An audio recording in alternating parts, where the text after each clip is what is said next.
হে good afternoon everyone. আজকে আমি বানাচ্ছি হচ্ছে গিয়ে গার্লিক মাটন। গার্লিক চিকেন খাও তোমরা, আমি বানাচ্ছি গার্লিক মাটন, তো সঙ্গে থাকো। তো প্রথমে আমি কিন্তু মাটনটাকে কোনো ম্যারিনেট করব না, কিছু করব না, জাস্ট ধুয়ে প্রেশার কুকারে দুটো সিটির জন্য বসিয়ে দেব।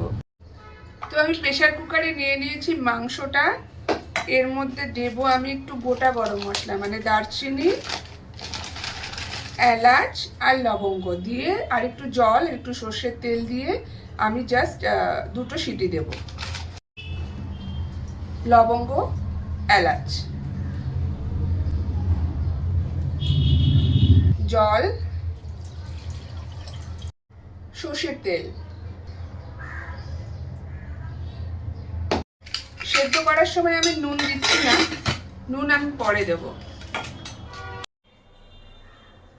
যদিও এটা আলু দিয়ে রান্না করে না, কিন্তু আলু ছাড়া ঠিক মাটন ভালো লাগে না, সেই জন্য আমি আলু কয়েকটা কেটে নিয়েছি। আলুটাকে কি করব, আমি একটু বয়েলড করে ভেজে নেব, মানে আলাদা করে দেবো আর কি মাংসের মধ্যে।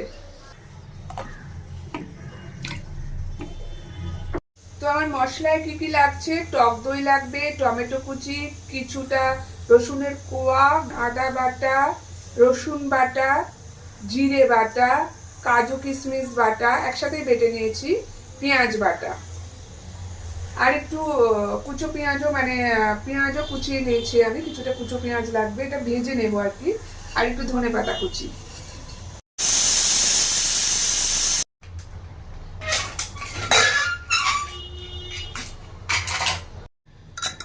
মাটনটা বয়েলড হয়ে গেছে ভালো করে। এবার আমি মাটনগুলো একটা বাটিতে তুলে নেব, ঝোলটা নেব না কিন্তু, শুধু মাটনটা। সেদ্ধ জলটা আমার পরে কাজে লাগবে, যখন রেখে দেবো। সেদ্ধ মাটনগুলো আমি তুলে নিয়েছি। এবার আমি এগুলোর মধ্যে মশলা দেব।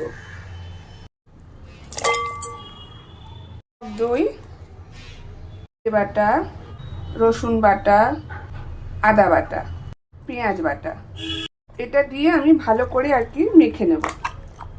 নুন। 15 মিনিট ম্যারিনেট করে রেখে দেব। 15 মিনিট হয়ে গেছে, আমি ম্যারিনেট করেছিলাম। এবার জাস্ট আমি এটাকে ফ্রাই করব। কড়াইতে দিয়ে দিয়েছি সর্ষের তেল, আপনারা চাইলে এটাকে সাদা তেলেও রান্না করতে পারেন। তেলটা আমার হয়ে গেছে ভালো করে,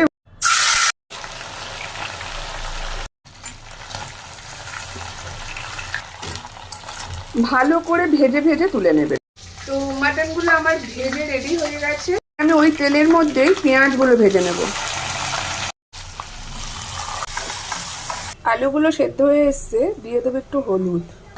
পেঁয়াজ ভেজে রেডি হয়ে গেছে। এবার আমি সেদ্ধ আলুগুলো ঠিক ওইভাবে ভেজে নেব, মানে ওই তেলের মধ্যেই ভেজে নেব। পেঁয়াজ ভাজা রেডি। তেলের মধ্যে আমি দিয়ে দেবো জিরে ফোড়ন। ওটা ম্যারিনেট করে যেই মশলাটা আমার বেঁচে ছিল, সেই মশলাটা দিয়ে দেবো। মাটন সিদ্ধ বয়েল জলটা দিয়ে দেব। টমেটো কুচি, রসুনের কোয়া, শুকনো লঙ্কার গুঁড়ো, নুন, হলুদ, ভাজা আলু, একটু মিষ্টি। ওটা ফুটে উঠলেই এরপর আমি ওর মধ্যে দিয়ে দেবো মাংসগুলো। ঝোলটা ফুটে গেছে, এবার মাটনগুলো দিয়ে দেবো।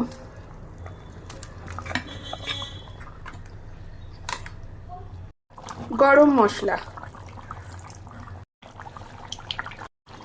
কাজু বাদাম কিশমিশ বাটা,